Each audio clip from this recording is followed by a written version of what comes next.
everyone, I'm Rachel. I just want to let you know before this video begins that this is going to be a two-part video series about Christians and sex and why are they so obsessed with sexuality and people having sex.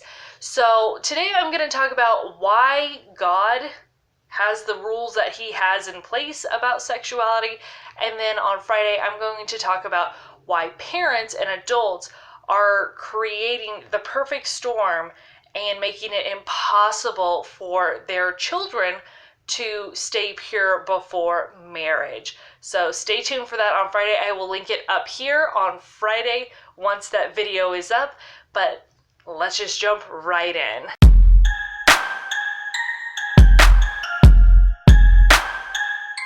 Hey everyone, I'm Rachel, and today on Crack Your Bible, I wanted to talk about why are Christians so obsessed with sex. Like, it's kind of weird and disconcerting. And the reason that I wanted to talk about this is because the R&B singer here in the United States, Usher, is being sued for $10 million from a woman who is currently not his wife. And she says that he exposed her to herpes. Usher has had to pay out millions of dollars to a woman that he slept with who happened to be in his former wife's bridal party, and she contracted herpes from Usher. Now, Usher clearly has a problem with monogamy and staying faithful, but the reason that I bring this up is the STD component. And there's a lot of things that have been going on in my mind, and I read an article recently about things people used to do with babies, and so many people were commenting like, oh, these people are so stupid, they don't know what they're talking about when it came to kind of like quarantining babies and infants. Or, for example, in Paris, it used to be called the city without babies because 90-something% were sent out into the country to wet nurse.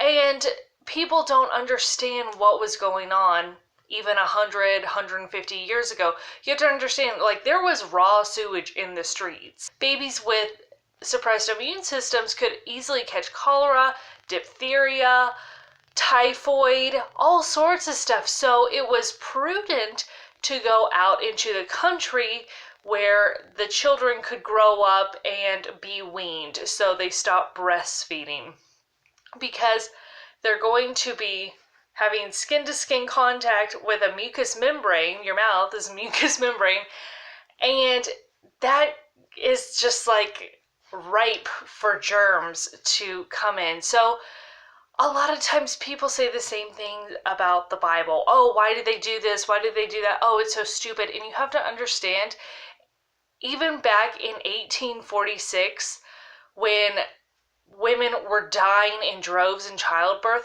the doctor who realized, hey, when you wash your hands after an autopsy and then go in to perform any sort of OBGYN work where you're birthing a baby, you cut down on mother and infant mortality because there's germs, and it's called germ theory of disease.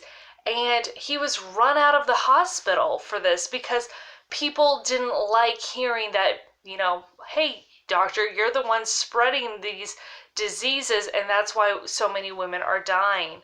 So it wasn't until like fairly recently that we even had the means to deal with disease, germs, bacteria. So, okay, let's bring all of this back to God and the Bible and Christians.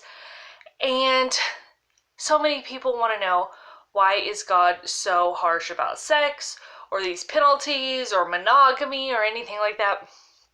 You have to understand, they didn't have antibacterials. They didn't have antivirals. If you caught a disease, it could quickly spread amongst people. I talked about this in my Keep Your Sick Kids Home from Church video, that people were quarantined, and there was a good reason for it. It kept populations safe. And we see the same thing with sex. When you keep sex between married couples, we're not even talking from a spiritual standpoint, you minimize contracting of diseases, and you also minimize the diseases spreading amongst people because they're not having sex with lots of people. And we can see even in pop culture today in the United States, they have like a herpes tree of all the people he has supposedly infected, and then they have infected their partners, and it's this huge list of different celebrities that all supposedly contracted herpes from one guy. So, because this man had sex with many women, and those women had sex with many men who had sex with many women, you see this disease just spreading. Even if we take the spiritual component out of it, we have diseases that are resistant to antibiotics, antibiotic resistant gonorrhea or syphilis. And you have to understand, like, these aren't just like, oh, you can kind of live with it. No, you will lose your mind if you have syphilis. Your dick will rot off if you have syphilis. Could you imagine not having medical care to deal with that, and that's spreading throughout a tribal system? You're pretty much going to eradicate whole groups of people. That is why, for one instance, God was so specific about don't get with prostitutes. Don't be polygamous. One man, one woman, you sleep with her, you're stuck with her. Period. Because it keeps people safe. Likewise, don't sleep with women on their periods, because you have blood-borne pathogens. People didn't know this back then, but God did. So if you have a cut on your penis, or you have cuts anywhere on your labia or anything like that, you can spread disease if you're having sex with somebody and they come in contact with blood and it gets into any of those cuts. So that was one way of keeping people healthy and safe. Don't have sex with women who are on their period. Blood is unhygienic, especially if you don't have any sort of soap or any sort of like water or ways to kill off bacteria and viruses. So we see that God wanted to keep people safe. But not only that, throughout the entire Bible, God is very harsh about unnatural sex. Why is this? Goes back to the Nephilim, the fallen angels mating with women, because you have a soul tie when you have sex with somebody. Paul talks about when you get with a prostitute, you have connected your body with her. You are like one spirit. It talks about in Genesis that a man is supposed to leave his parents and cleave to his wife, and they will become one flesh. So it also talks about, what God has joined together, let no man separate. So there's like a soul tie when you connect with somebody sexually, and you obviously exchange DNA. You also form pair bonding. You have oxytocin going off in your brain so that when the dopamine wears off from when you've gotten used to people or whatever, like you don't have those butterflies anymore, you still feel love towards them to keep that pair bond intact. So that happens with oxytocin. So we see why God would say, don't do this, because it damages you from a chemical level, it exposes you to germs, but also when you get into weird unnatural sex, not only can that damage you, it can cut you off from God, where we see the people who mated with Nephilim or these fallen angels, they're cut off from God. There is no redemptive plan for them. And that's going to be like it is with the mark of the beast, where you take some sort of mark and it changes you where you can't be redeemed. It's not necessarily a microchip that can be removed. It's going to change the structure of who you fundamentally are, which is why I believe the mark of the beast has something to do with these fallen angels coming back. I've talked about it in my alien video right up here. So that is why, those are 3 reasons why God was so harsh about sex in the Bible. Germs, disease, messes with your mind and what we call our heart. It can cause genetic defects, where if you're too closely related, you're going to have like really messed up stuff happen to your kids. We see this in populations in the Middle East. You know what happens when you keep marrying first cousins? You start having mega birth defects. And your babies are less likely to survive. They're going to have more health problems.